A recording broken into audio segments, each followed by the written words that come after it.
പാലക്കാട് ജില്ലയെ നടുക്കിയ ദുരന്തം. കൊല്ലങ്കോട് ഇടച്ചിറയ്ക്ക് സമീപം പനയേരിപ്പാടത്ത് അതിരാവിലെ വിറക് ശേഖരിക്കാൻ ഒരു കൂട്ടം ആളുകൾ കാട്ടിനുള്ളിലേക്ക് കയറി. അല്പദൂരം പിന്നിട്ടപ്പോഴാണ് കൂട്ടത്തിലൊരാൾ ഒരു കാഴ്ച കാണുന്നത്. സമീപത്തുള്ള ഒരു മരച്ചുവട്ടിൽ ഒരു സ്ത്രീ ചാരിയിരിക്കുന്നു.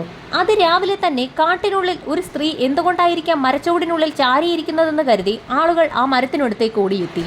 ആളുകൾ അടുത്തേക്ക് ഓടിയെത്തിയിട്ടും ആ സ്ത്രീ അനങ്ങാതിരുന്നതിനെ തുടർന്ന് ചിലർ തട്ടി വിളിച്ചു നോക്കി.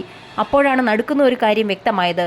ആ സ്ത്രീക്ക് ജീവനില്ല. ഭയന്നു പോയ ആളുകൾ നിലവിളിച്ചുകൊണ്ട് സമീപത്തെ റോഡിലേക്ക് ഓടി. അവിടെ ഉണ്ടായിരുന്ന ആളുകളോടൊക്കെ വിവരം പറയുകയും ഉടൻ തന്നെ ആ വിവരം കൊല്ലങ്കോട് പോലീസ് സ്റ്റേഷനിൽ അറിയിക്കുകയും ചെയ്തു. സംഭവം അറിഞ്ഞ ഉടൻ തന്നെ SI അടങ്ങുന്ന ഒരു സംഘം പനയേരിപ്പാടത്തേക്ക് എത്തി. കൊല്ലങ്കോട് സ്റ്റേഷനിൽ നിന്ന് വിവരമറിയിച്ചതിനെ തുടർന്ന് CIയും DYSPയും അടങ്ങുന്ന ഒരു സംഘം കൂടി അങ്ങോട്ടേക്ക് എത്തി. അപ്പോഴേക്കും ആ പ്രദേശമാകെ ആളുകളെ കൊണ്ട് നിറഞ്ഞിരുന്നു. DYSPയുടെ നിർദ്ദേശപ്രകാരം ഫോറൻസിക് സംഘവും ഡോഗ് സ്ക്വാഡ് സംഭവസ്ഥലത്തെത്തി. ഫോറൻസിക് സംഘം വളരെ വിശദമായ ഒരു പരിശോധന തന്നെയാണ് അവിടെ നടത്തിയത്. ആ സ്ത്രീ ഇരിക്കുന്നതിന് സമീപത്തായി മണ്ണ് ചവിട്ടി ഇളക്കി നീക്കിയതിന്റെ പാടുകൾ ഉണ്ടായിരുന്നു. സമീപത്തായി 2 പൊതിച്ചോറുകൾ ചിതറിക്കിടക്കുന്നു. ഇതല്ലാതെ അവിടെ ആകെയുള്ളത് ഒരു കുപ്പി വെള്ളമാണ്. പ്രദേശത്ത് കൂടി നിൽക്കുന്ന ആളുകളെ ചോദ്യം ചെയ്ത സമയത്ത് ഇങ്ങനെയൊരു സ്ത്രീയെ അവരാരും തന്നെ കണ്ടിട്ടില്ല എന്നുള്ള മറുപടിയാണ് ലഭിച്ചത്.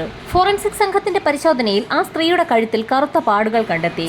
സ്ഥലത്തെത്തിയ ഡോഗ് സ്ക്വാഡിനെ ഉപയോഗിച്ച് ഒരു തിരച്ചിൽ തന്നെ നടത്തി. മൃതദേഹത്തിൽ മണം പിടിച്ച പോലീസ് നായ ആ പരിസരമൊക്കെ ഒന്ന് ചുറ്റി നടന്ന ശേഷം നേരെ റോഡിലേക്ക് ഓടിയെത്തി. റോഡിൽ ഓടിയെത്തിയെങ്കിലും അധിക ദൂരം മുൻപോട്ട് പോകാൻ പോലീസ് നായയ്ക്ക് കഴിഞ്ഞില്ല. ഇതിൽ നിന്നും പ്രതി അല്ലെങ്കിൽ പ്രതികൾ അവിടെ നിന്നും ഒരു വാഹനത്തിൽ കടന്നു കളഞ്ഞതാകാമെന്ന് പോലീസ് നിഗമനത്തിലെത്തി. ആ സ്ത്രീയുടെ ശരീരത്തിൽ ആഭരണങ്ങളൊന്നും തന്നെ ഉണ്ടായിരുന്നില്ല. ഒരുപക്ഷെ ആഭരണത്തിന് വേണ്ടി അവരെ കൊലപ്പെടുത്തിയതാകാമെന്ന് പോലീസ് കരുതി.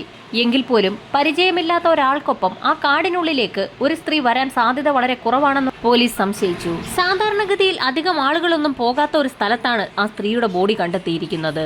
ഫോട്ടോഗ്രാഫറുടെ സഹായത്തോടുകൂടി മരണപ്പെട്ട സ്ത്രീയുടെ നിരവധി ഫോട്ടോഗ്രാഫുകൾ എടുത്തു.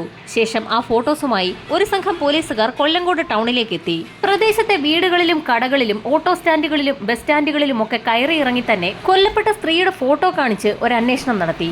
ഒരു സംഘം പോലീസുകാർ ആ സ്ത്രീയെക്കുറിച്ചുള്ള അന്വേഷണം നടത്തുന്നതിനിടയിൽ തന്നെ പോലീസ് സംഘത്തിലെ മറ്റൊരു ഗ്രൂപ്പ് സംഭവം നടന്ന സ്ഥലത്തു നിന്ന് ലഭിച്ച ആ പൊതിച്ചോറ് കേന്ദ്രീകരിച്ച് ഒരു അന്വേഷണം നടത്താൻ തീരുമാനിച്ചു. അതിന്റെ ഭാഗമായി ആ പൊതിച്ചോറ് സംഭവ സ്ഥലത്ത് നിന്നും ഫോറൻസിക് സംഘത്തിന്റെ സഹായത്തോടു കൂടി ഒരു കവറിലേക്ക് മാറ്റുകയും ചെയ്തു. പൊതിച്ചോറുമായി എത്തിയ സംഘം അധിക ദൂരത്തു നിന്നായിരിക്കില്ല അത് വാങ്ങിയതെന്നുള്ള ഒരു നിഗമനമായിരുന്നു പോലീസിന്റേത്. അതിനാൽ തന്നെ കൊല്ലങ്കോടും പരിസരത്തുമൊക്കെ ഹോട്ടൽ കേന്ദ്രീകരിച്ച് ഒരു അന്വേഷണം നടത്താൻ തന്നെ പോലീസ് തീരുമാനിച്ചു.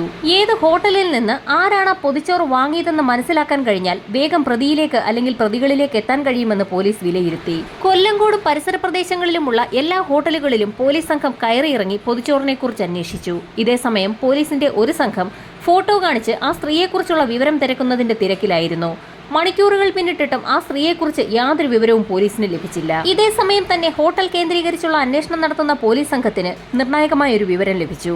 ഒരു ഹോട്ടൽ ഉടമ ആ പൊതിച്ചോറ് തിരിച്ചറിഞ്ഞു. സാധാരണ ഒട്ടുമിക്ക ഹോട്ടലുകളിലും പൊതിച്ചോറ് നൽകാറുണ്ടെങ്കിൽ പോലും ചില ആളുകൾ പൊതിച്ചോറ് നൽകുമ്പോൾ അവരുടെ കെട്ടിലും മട്ടിലുമൊക്കെ ഒരു വ്യത്യസ്തത പുലർത്താറുണ്ട്. ചോറ് പൊതിഞ്ഞു നൽകുമ്പോഴുള്ള കെട്ട് ആ ഹോട്ടലിന്റെ ഒരു സ്പെഷ്യാലിറ്റി ആയിരുന്നു. ഹോട്ടലുടമ കണ്ടപ്പോൾ തന്നെ അത് തന്റെ ഹോട്ടലിലേത് തന്നെയെന്ന് തിരിച്ചറിഞ്ഞു. മരണപ്പെട്ട സ്ത്രീയുടെ ഫോട്ടോയും ഹോട്ടലുടമ തിരിച്ചറിഞ്ഞു. ആ സ്ത്രീക്കൊപ്പം ഒരു പുരുഷനും കൂടി കഴിഞ്ഞ ദിവസം ഓട്ടോയിൽ വന്ന് തന്റെ ഹോട്ടലിൽ നിന്നും ആ പൊതിച്ചോറ് വാങ്ങിക്കൊണ്ട് പോയതാണെന്ന് അയാൾ പോലീസിന് മൊഴി നൽകി. അവർ വന്നതും പോയതും ഒരു ഓട്ടോറിക്ഷയിലാണ്. ആ ഓട്ടോറിക്ഷയിൽ നേരത്തെയും ഹോട്ടലിലേക്ക് ആളുകൾ വന്നിട്ടുണ്ടെന്ന് ഹോട്ടലുടമ മൊഴി നൽകി. ആ പ്രദേശത്ത് എവിടെയോ ഉള്ള ഓട്ടോറിക്ഷയാണെന്ന് മനസ്സിലാക്കിയ പോലീസ് സംഘം കൊല്ലങ്കോടുള്ള ഓട്ടോ സ്റ്റാൻഡ് കേന്ദ്രീകരിച്ച് ഒരു അന്വേഷണം നടത്താൻ തീരുമാനിച്ചു. മരണപ്പെട്ട യുവതിയുടെ ഫോട്ടോയുമായി ഓട്ടോ സ്റ്റാൻഡുകളിൽ കയറി ഇറങ്ങി നടത്തിയ പരിശോധനയിൽ ഒടുവിൽ ആശ്വാസകരമായ ഒരു മറുപടി പോലീസിന് ലഭിച്ചു. ഒരു ഓട്ടോറിക്ഷ ഡ്രൈവർ ആ സ്ത്രീയെ തിരിച്ചറിഞ്ഞു. ഏകദേശം 30 വയസ്സ് പ്രായം തോന്നിക്കുന്ന ഒരു പുരുഷനായിരുന്നു ആ സ്ത്രീക്കൊപ്പം ഉണ്ടായിരുന്നത്. ഇവരും ഓട്ടോയിൽ കയറിയ ശേഷം ഹോട്ടലിന് സമീപത്തെത്തുകയും അവിടെ നിന്നും പൊതിച്ചോറ് വാങ്ങിയ ശേഷം ഓട്ടോയിൽ കയറി മൃതദേഹം കണ്ടെത്തിയ ആ വനത്തിന് സമീപത്തേക്ക് ഓട്ടോ വിടണമെന്ന് ആവശ്യപ്പെടുകയും ചെയ്തു. സമയം ഏകദേശം സന്ധ്യയോടടുക്കുന്ന സമയത്ത് എന്തിനാണ് ആ വനപ്രദേശത്തേക്ക് പോകുന്നതെന്ന് ഓട്ടോ ഡ്രൈവറായ ഹക്കീം ചോദിച്ചിരുന്നെങ്കിൽ പോലും അവർ വ്യക്തമായ മറുപടിയൊന്നും നൽകിയിരുന്നില്ല. അവരെ അവിടെ ആക്കിയ ശേഷം ഓട്ടോ ഡ്രൈവർ തിരികെ മടങ്ങിപ്പോവുകയും ചെയ്തു. ഓട്ടോ ഡ്രൈവറുടെ സഹായത്തോടുകൂടി ആ പുരുഷന്റെ രേഖാചിത്രം തയ്യാറാക്കാൻ DYSP ഉത്തരവിട്ടു. കൊല്ലങ്കോട് പോലീസ് സ്റ്റേഷനിൽ CIയുടെയും DYSPയുടെയും ഒക്കെ നേതൃത്വത്തിൽ രേഖാചിത്രം വരയ്ക്കൽ പുരോഗമിക്കുന്ന സാഹചര്യത്തിലാണ് ഹക്കീം ഞെട്ടിക്കുന്നൊരു കാര്യം പോലീസിനോട് പറയുന്നത്. ഇതിനു മുൻപും മറ്റൊരു സ്ത്രീക്കൊപ്പം ആ പുരുഷനെ തന്റെ ഓട്ടോയിൽ അതേ വനത്തിന് സമീപം കൊണ്ടുവിട്ടിട്ടുണ്ട്. പല സ്ത്രീകളുമായി ബന്ധം പുലർത്തുന്ന ഒരു യുവാവാണതെന്ന് പോലീസിന് അതിൽ നിന്ന് വ്യക്തമായി. ഇതിനിടയിൽ തന്നെ അയാളുടെ രേഖാചിത്രം ഏകദേശം പൂർത്തിയാക്കി കഴിഞ്ഞിരുന്നു. ഒത്ത നീളവും വണ്ണവുമുള്ള 30 വയസ്സ് തോന്നിക്കുന്ന കട്ടിമീശക്കാരനായ യുവാവ്. ചിത്രം പൂർത്തിയാക്കിയപ്പോൾ തന്നെ ആൾ അത് തന്നെയെന്ന് ഹക്കീം വ്യക്തമാക്കി. രണ്ടാമത്തെ തവണയും എന്തുകൊണ്ടാണ് ആ യുവാവ് തന്റെ ഓട്ടോ തന്നെ വിളിക്കാൻ കാരണമെന്ന് ഹക്കീമിനോട് പോലീസുകാർ ചോദിച്ചു. ആ സമയത്താണ് ഹക്കീം ചില കാര്യങ്ങൾ കൂടി പോലീസിനോട് പറയുന്നത്.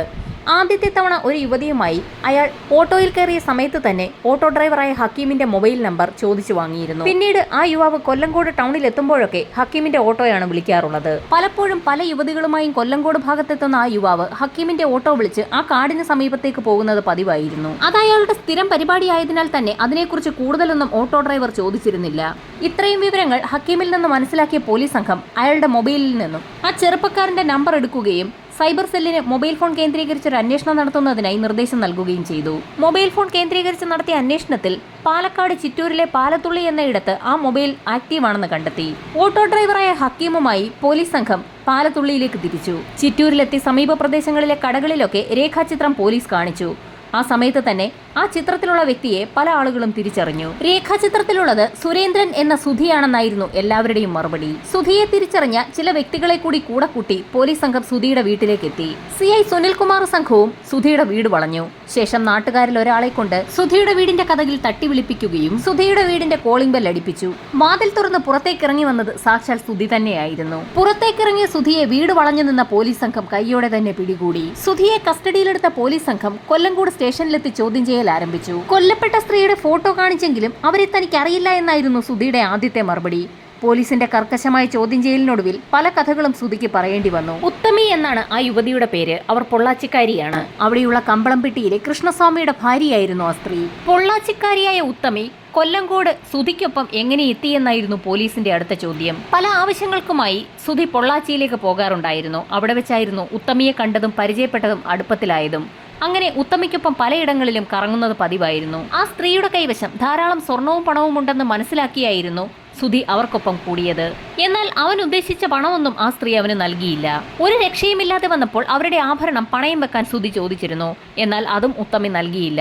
എന്നാൽ ഉത്തമിക്കൊപ്പം പലയിടത്തും കറങ്ങുകയും ഒരുപാട് സമ്മാനങ്ങൾ വാങ്ങിക്കൊടുക്കുകയും ഭക്ഷണം കഴിക്കുകയും ഒക്കെ ചെയ്ത വകയിൽ ഒരുപാട് പണം സുധിക്ക് നഷ്ടമാവുകയും ചെയ്തിരുന്നു. തനിക്ക് നഷ്ടമായ പണം തിരികെ ലഭിക്കുന്നതിനു വേണ്ടി അവളുടെ സ്വർണം വേണമെന്ന് സുധി ആവശ്യപ്പെട്ടു. അവരത് തരാൻ തയ്യാറാകാതെ വന്നതോടുകൂടി ഉത്തമിയെ അവസാനിപ്പിക്കാൻ സുധി തീരുമാനിക്കുകയായിരുന്നു. സുധിയുടെ മൊബൈൽ ഫോൺ കേന്ദ്രീകരിച്ച് നടത്തിയ അന്വേഷണത്തിൽ ഞെട്ടിക്കുന്ന വിവരങ്ങളാണ് പോലീസിന് ലഭിച്ചത്.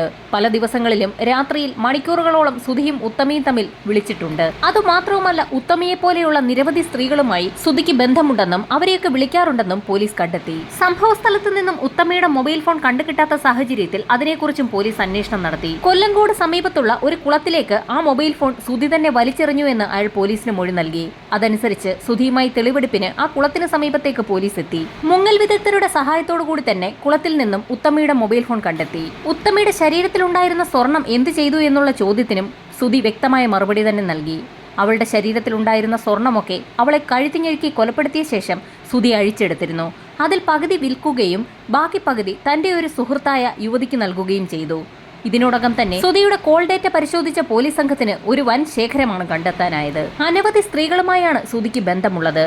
അങ്ങനെ അടുപ്പമുള്ള ഒരു സ്ത്രീക്കാണ് സുധി ഉത്തമിയുടെ സ്വർണ്ണാഭരണങ്ങൾ നൽകിയിരിക്കുന്നത്. സുധിക്കൊപ്പം ആ യുവതിയുടെ വീട്ടിലെത്തിയ പോലീസ് സംഘം ആ ആഭരണങ്ങൾ തൊണ്ടിയോടുകൂടി പിടികൂടുകയും ചെയ്തു. കേവലം ഒരു പൊതിച്ചോറിന്റെ സഹായത്തോടു കൂടിയായിരുന്നു പോലീസ് സംഘം 24 മണിക്കൂറിനുള്ളിൽ തന്നെ പ്രതിയെ പിടികൂടിയത്. ഇതിനോടകം തന്നെ മൃതദേഹത്തിന്റെ ഇൻക്വസ്റ്റ് നടപടികൾ പൂർത്തിയാക്കിയ ശേഷം മൃതദേഹം മെഡിക്കൽ കോളേജിലേക്ക് ഷിഫ്റ്റ് ചെയ്തിരുന്നു. വൈകാതെ തന്നെ പോസ്റ്റ്മോർട്ടം റിപ്പോർട്ടും പുറത്തു വന്നു. കഴുത്ത് ഞെരുക്കി ശ്വാസം മുട്ടിച്ചാണ് ഉത്തമിയെ കൊലപ്പെടുത്തിയിരിക്കുന്നത്. എല്ലാ തെളിവുകളോടും കൂടി സുധിയെ പോലീസ് സംഘം അറസ്റ്റ് ചെയ്യുകയും കുറ്റപത്രം തയ്യാറാക്കി കേസ് ഫയൽ കോടതിയിൽ സമർപ്പിക്കുകയും ചെയ്തു. കൊലപാതകം നടന്ന് 24 മണിക്കൂറിനുള്ളിൽ തന്നെ പ്രതിയെ പിടികൂടിയ കേരള പോലീസ് കോടതിയുടെ പ്രത്യേക പ്രശംസ നേടുകയും ചെയ്തു.